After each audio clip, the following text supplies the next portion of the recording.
Before I speak, I'd like to say a few words. We just had the Birchat Kohanim, the blessing of the high priest. That is, I don't know about you, it is a monumental. It's not close enough. Is this better? Okay. Ever since I was a child, I don't know how you brought up, my father had a sense of humor, so everything I have I inherited from him. And when the Kohen blesses, I don't know if you were taught, God's hand comes down on their hands, the presence of God. We are not supposed to look at them. When I was a rabbi, I was up here and they came up, I walked all the way down, be over there, not to be close to them. So my father, God bless him, as a kid, he said, now Avram, we're going to go down, but make sure you bend down your head. Some people turn around even and look the other way. Maybe you don't know what I'm talking about. And he'd say, remember, Avram, never look at the Kohen when they're doing it, because you're going to get blind in an eye. That's the way to raise children. I said, I'm not going to look at it. And then we started, then he said, no, remember, and if you look 2 times, you get blind in both eyes. I'm not going to look, Daddy. Okay. And then he said, and if you look again, you die. I said, oh my God. He said, how can you look the 3rd time? Oh, you just got it? Anyway, I'm happy to welcome you, and you put up with the patience. It's an arduous time, and you see, I recognize people I know from last year, and I don't know about you, when I get the phone call, this is Temple Israel of Great Neck, I shudder. I don't know everybody. Am I right? Do you react? Because I know somebody died. It seems to me, I don't have a record, I've been hearing more phone calls than ever. Have you, or is it just my imagination? Anyway, we made it for a year, and we should really say the blessing, Shehechiyanu, V'kiyamanu, V'higiyanu, Lazman Hazeh. And we should pray God should give us another year of good health and prosperity. And as my mother would say, you know Yiddish, nachas von Kinder. You should have a good family together. Now, I look at you, well kept and nice to look at, and I'm reminded, somebody once said there are 3 stages in life: youth, middle age, and you look wonderful. And I look at you, you look wonderful, Kanahara, I can tell you that. Now, I'm very flattered that you came and stayed here. I want you to realize something from the rabbis and even the cantor's side. You don't know what goes through the stress and the preparation. The cantor, more than the rabbi, is more strenuous and more physical and more taxing. He's on his feet all the time. He's going straight. But his stress is only physical. The rabbis, speak to any of the rabbis you know, here or anywhere else, they have a great deal of stress preparing for the sermons, because that's creative. I may not be standing all the time, but I had to prepare something. The cantor sings Untana Tokev. He sang, what did he sing last night? You don't know what's the name of the prayer he did last night? Am I right? Did he prepare that melody? Kol Nidre? I can hear his melody. Kol Nidre v'yasorei. He doesn't have to prepare a new melody. Anything that he sang, I know the songs. He knows them. He rehearses them. But he doesn't have to create one. Every rabbi has to create something new. And that is taxing. And that reminds me of another story. There was once a synagogue that was having problems, and the night before Kol Nidre, the rabbi, the cantor, and the president had an emergency room. They met in the shul the night before at 9 p.m. They locked all the doors to discuss the meeting. They're starting to talk about the problems. Suddenly there's a big smash. Sounds like somebody broke down a door, and coming into them are two terrorists with guns. They said, "We knew we could find you, and we want you to know this is your last day alive. We're going to kill you, Jews. But we're kind people. We're going to give each one of you one wish. Tell us the wish outside of letting you go. We will do the wish for you. What would you want to have as a wish before we kill you?" Well, Cantor raises his hand. He says, "I have a wish. All my life in the synagogue, I'm always looking at the watch. People are saying it's too long. Why does he keep repeating the melodies and so on? I have a piece that I got from a famous cantor. I'd like to add that piece and sing it all. It's a little lengthy, it's a half an hour, but I've always wanted, I can never do it in the synagogue. People would kill me if they said they're going to be half an hour." They said, "Okay, we'll give it to you. Rabbi, what do you want?" He said, now that he mentioned it, "I've often had to shorten my sermons because people say it's too long. I want to leave. When we could eat, I want to go home to eat. Today you want to rest, whatever. They yell at me not to, I have to cut it out, make it shorter."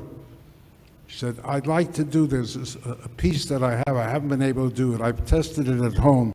It takes me 45 minutes, but I want to say it before I die."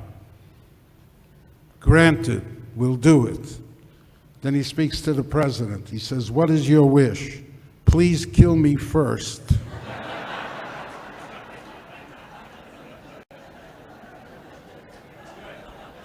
Good? Okay. So I don't know what you're wishing for me. It's a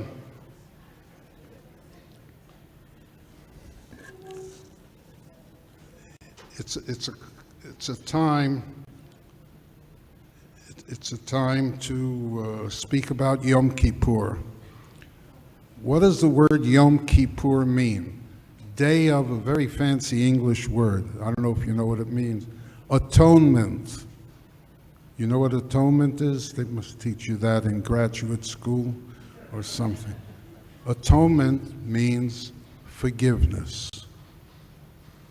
Every prayer, did you look in your prayer books? You've been saying it. Is God forgive us? Oh, Shamnu, I'm guilty, I did this. Ain't, the biggest one, what's the biggest bracha we say? Oh, Shamnu, Bogadnu, Gozalnu. We have, all these are confessions of sins. And we're saying to God, there's a whole list. Have you said them, all of them? I once asked, when I was in rabbinical school, I asked our teacher, I said, why do they make them? It's all according to the Aleph Bet. Do you know that? Aleph Bet. Are you aware that I'm talking about? I said, why did they make them up with the Aleph Bet? Why didn't they just make like a poem, whatever? He says, thank God that it's alphabetical, because then there's an end. If we didn't have an alphabet, who knows how long that list of sins would go on and on and on. So we're talking about forgiveness. How do you get forgiveness? Well, there are three things, as my sermons, there are three things that we have to ask forgiveness for. One is our relationship with God. There are things we do against God's wish. and things that we want to say, the two words people can't say in life, I'm sorry. I'm sorry. And I can give you a list. I don't know if it applies to you, because I hope you made up a list to perfect the new year. I don't keep kosher. I don't come to the synagogue. I don't pray every day. I don't observe the Sabbath. I can give you a whole, I don't want to give you more on your list, but you have it. But if you come with the recollection, God, forgive me, I'm sorry, then you know what all these prayers say at the end? Does God approve? Yes, He says He approves. You come honestly, cross it up. You're starting new. That's the first I'm sorry to God. Now we're getting on tricky territory. Where is the I'm sorry for our relationship with other people? I don't know you, but I know life. I'm going to tell you a little bit about what I know of life. I'm doing something no other rabbi's ever done, I'm sure. I never thought of it. But who knows, I may be leaving next week, and so whatever it is. Anyway, what is our relationship with other people? Are there other people we have treated rawly? We didn't treat them well. We didn't act politely. We didn't welcome them. And I'm going to tell you stories that it hurts me. I'll tell you one.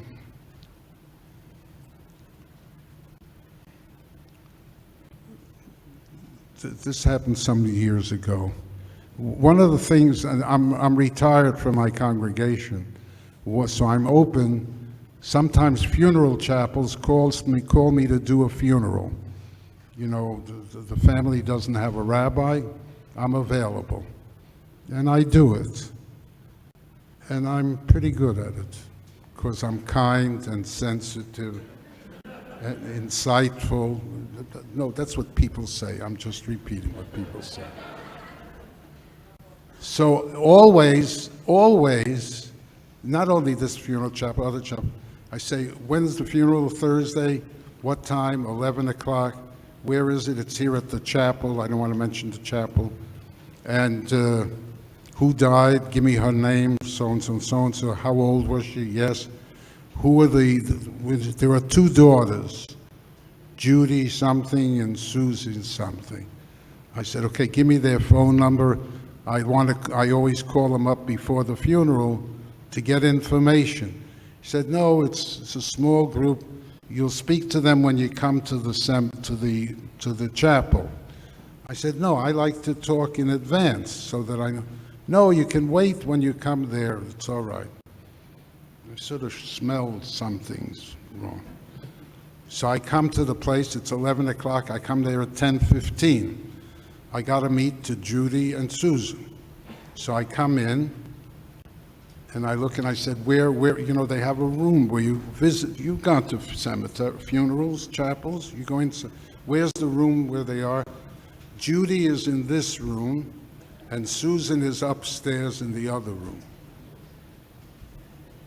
I said that there's so many people that there's no room to get them there. He says, they don't get along well. That's why he didn't want to tell me. So I met with Susan, then I went up to Judy. No one spoke about the other person. I could feel already the tension. They hate each other. Then I go down, and now it's 10 to 11, so they bring Judy down, Susan down, they're down there together.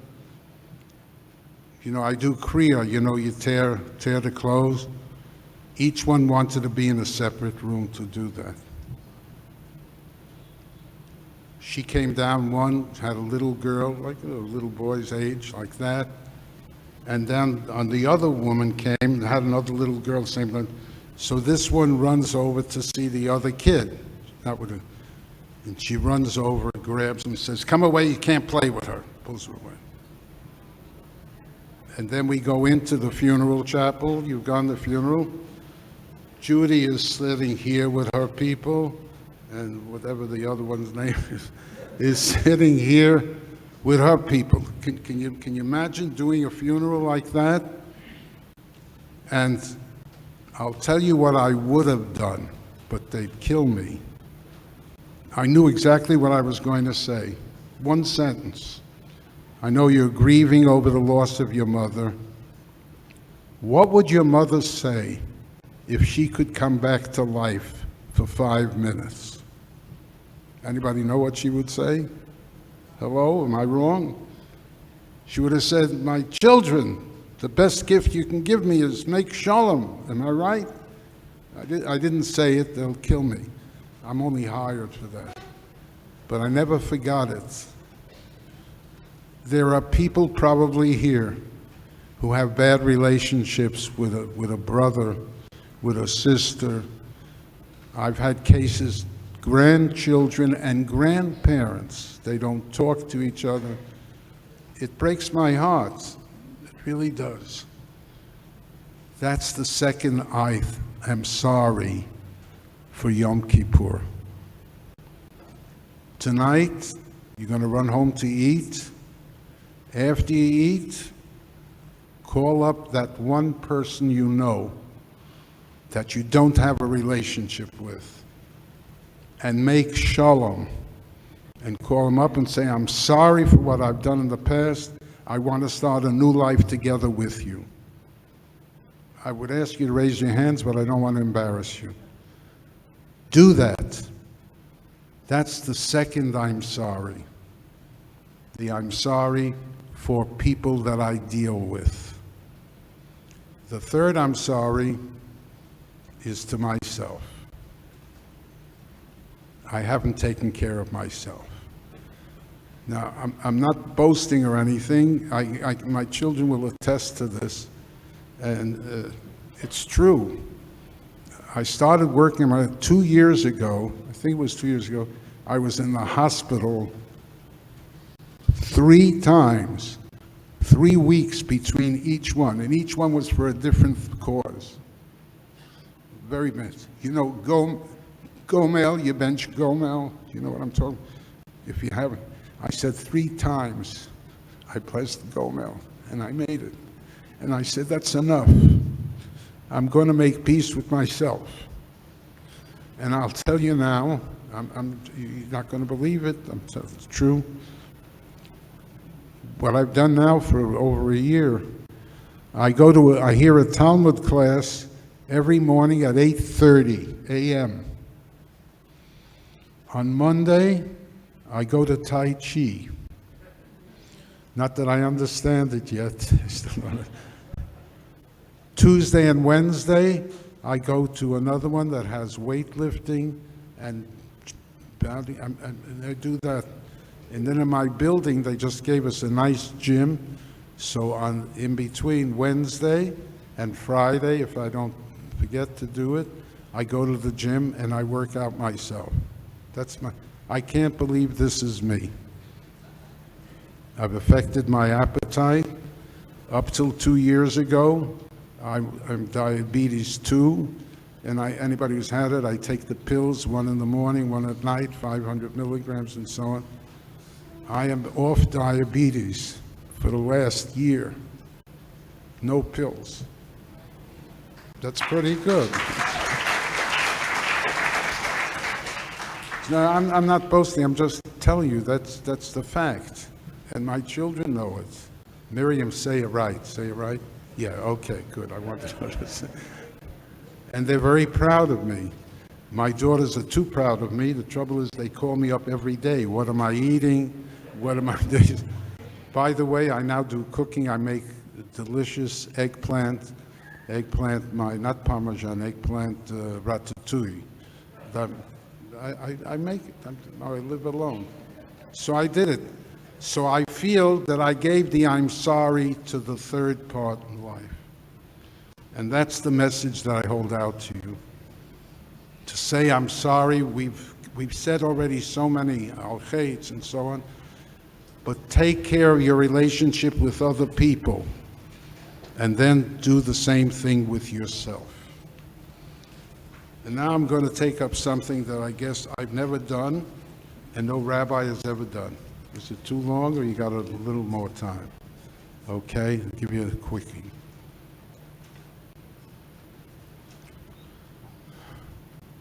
How do I phrase it? I'll put it this way. Those of you who know me know that a year and a half ago, I had a memorable birthday. Do you know the number? It ends with 0. It's not 70, you're close. Anyway, but today I just thought about this a week or two ago, and that's why I thought of these remarks.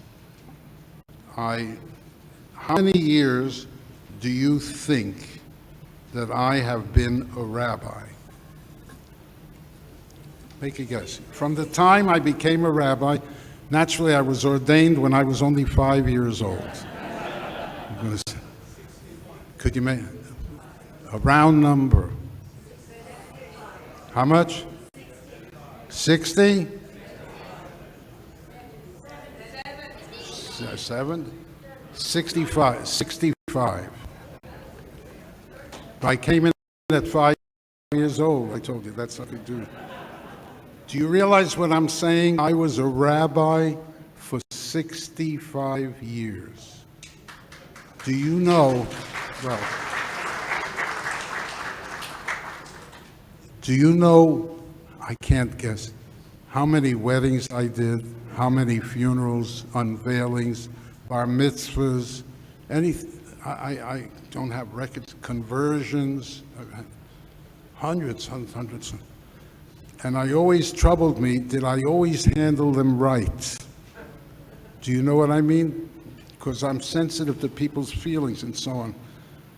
But you're going to hear now, I'm taking, and then you'll have usually I go with 3, but I took 4. The 4 congregations where I was a rabbi, and I picked up one story that happened in each one. And tell me if I get a gold star, a plus, or a, Rabbi, you shouldn't have done it. Are you ready? Hello? Everybody? My first position in 1957, I went to Harrisburg, Pennsylvania. What did I know about being a rabbi? They had courses, but no, it's not like doing the job, whatever. So my contract started September 1st, but Adele, my beloved wife who passed away, it's now 13 years she died. And so we went to Harrisburg, and we moved in July, to get settled. I get a phone call, and I didn't go to work or anything till September. I did get a call. This is good if you know Yiddish, my friends, I'll tell you. I get a call, hello, Rabbi, yes, I understand you're coming in September. Good luck to you. I hear nice things, thank you. Who are you? What is it?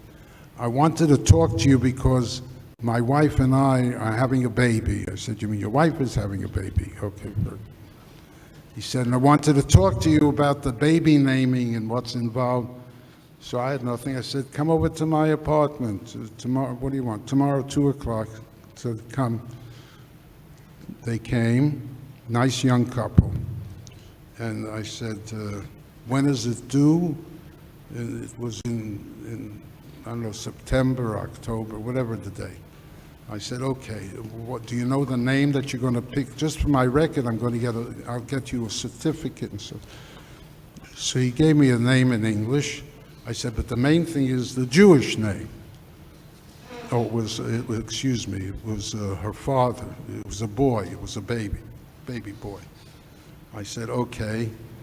And the son says, I want to name it after my grandfather. I said, very good. What is his name? Beryl. Beryl. You've heard Beryl? Beryl. I said, it's a nice name. Beryl means what? A bear, an animal, a bear. like that's what Beryl means. I said, why don't you use the Hebrew form? That's Yiddish. You want to get Hebrew. You call it Dove. Dove means a bear. But we knew him as Beryl, but I wouldn't know Dove. Okay. And then I spoke to his wife. Now, you ready? I hope you have a mask on, because you're going to... I said, what is the name of your grandfather, her son? His name is Merrill. Merrill? Beryl Merrill? She said, yes, that's the name. I said, are you listening to what you're saying? You're going to have a kid named Beryl Merrill? It's like Inky Pinky. I said, what's wrong with the name? I said, make him Dove. If you don't like the...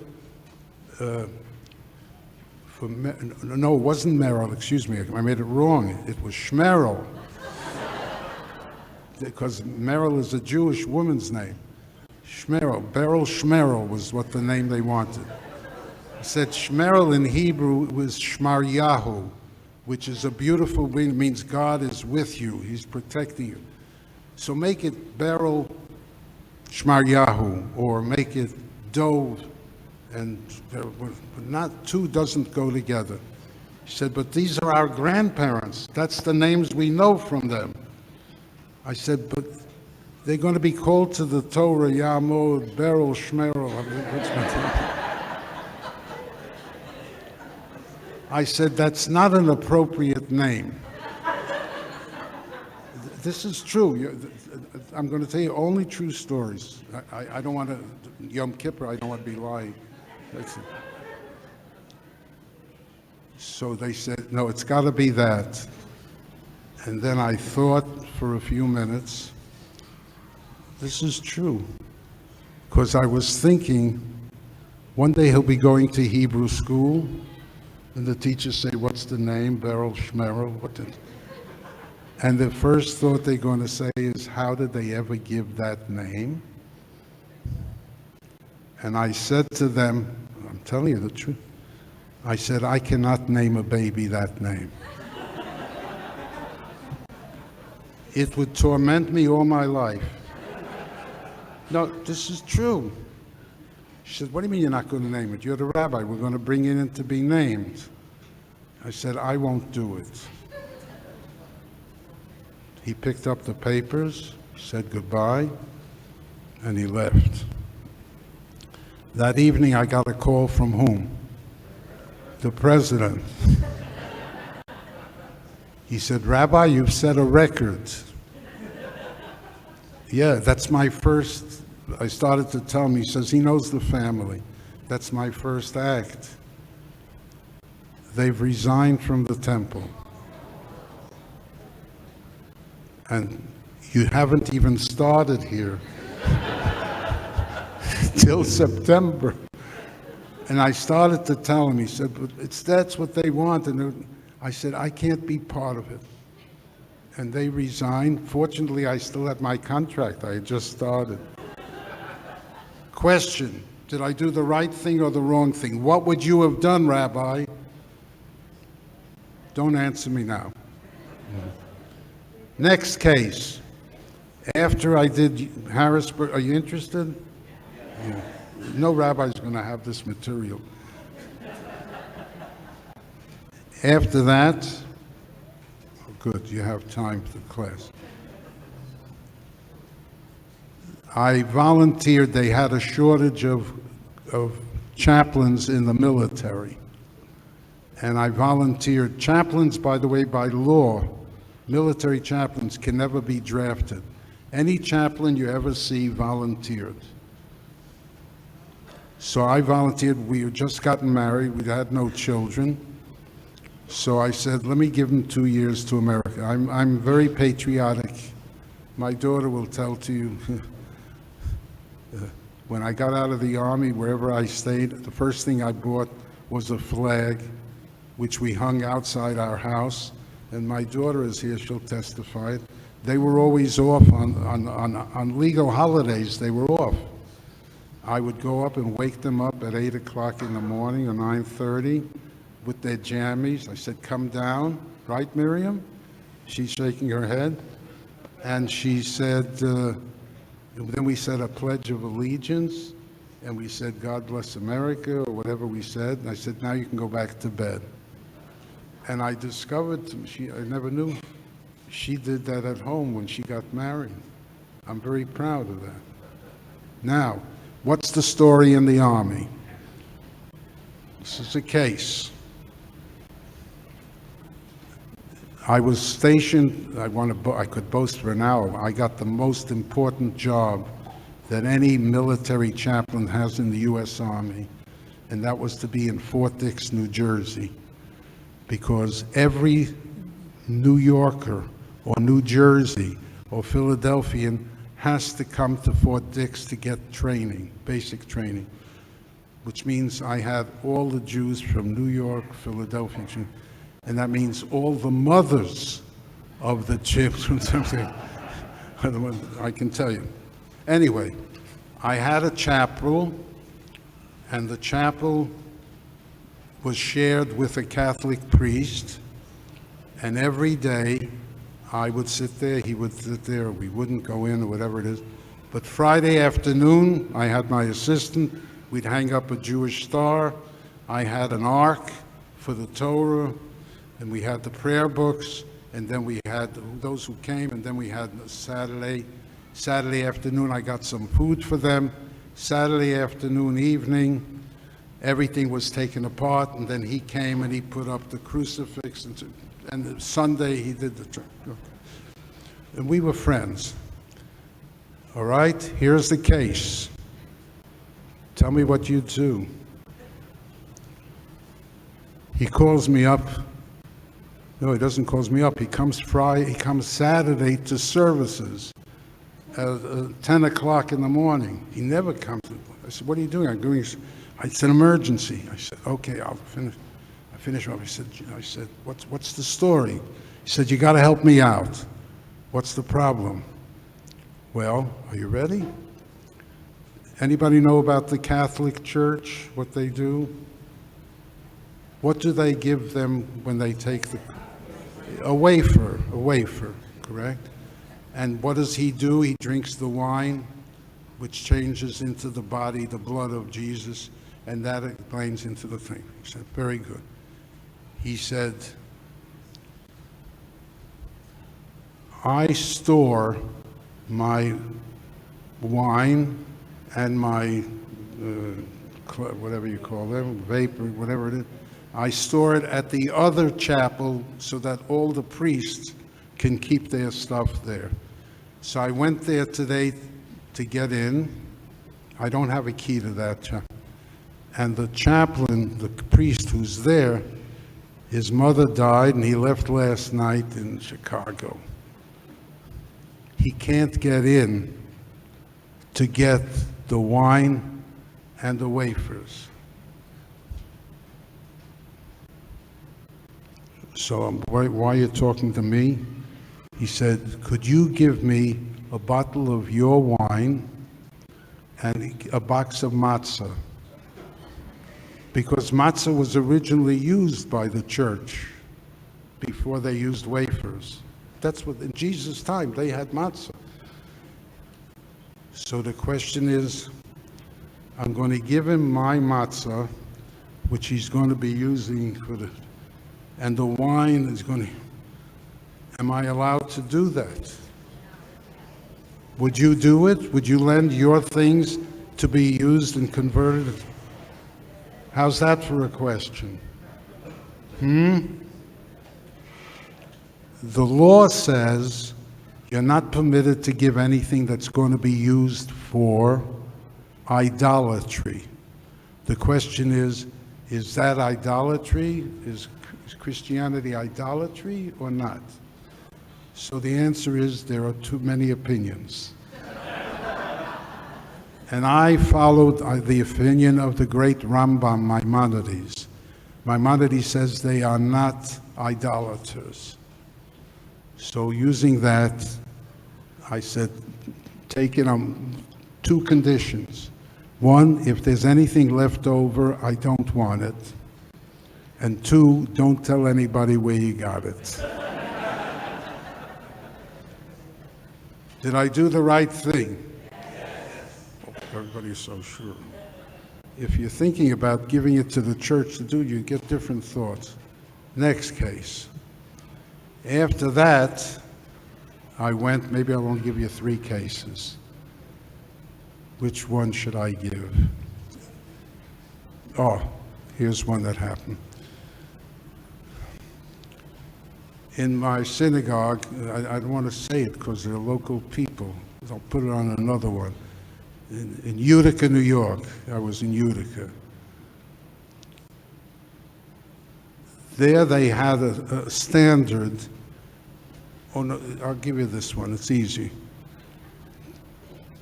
When the men, this is before women got aliyos and so on, women didn't get aliyot, but there was a movement for it. So what they did is when a man got called for an aliyah, his wife could come up with him. She didn't say anything, but she came up. Nice idea? Hello? Yes, that's the way we do it. Anyway, this happened once on a bar mitzvah. I still remember it. The father of the bar mitzvah, the father's father, that's the grandfather of the bar mitzvah, had remarried. Okay, divorced or died or something, remarried. I didn't know. So they called him up for an aliyah, and his wife came up, and they're ready to say the bracha, and somebody runs over to me and says, Rabbi, she's not Jewish. He married a non-Jewish woman. That's okay, but she's getting up to an aliyah there. You got the situation? Friends, what are you going to do? Call Rabbi Eckstein? So I said, that's impossible. I went over to him, I said, you can stay, but your wife has to go down. She said, but she's already up here. I'm sorry, we can't do it, whatever it is. He said, the hell with you. He walked down with his wife, and he left the bar mitzvah. You can imagine how my stock went up with the sun. No, right? Did I do the right thing or not? Would you have said, do it, forget it? How do you like these problems in life? If you have time for a skip, that's enough.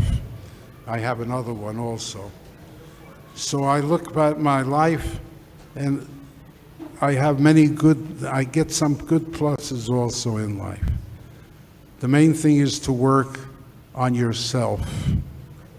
Work on yourself, improve yourself, reach out to others, and God should bless you.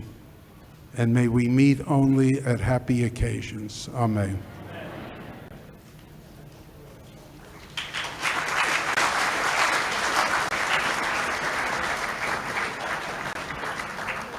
When we're alone, I'll tell you the 4th story.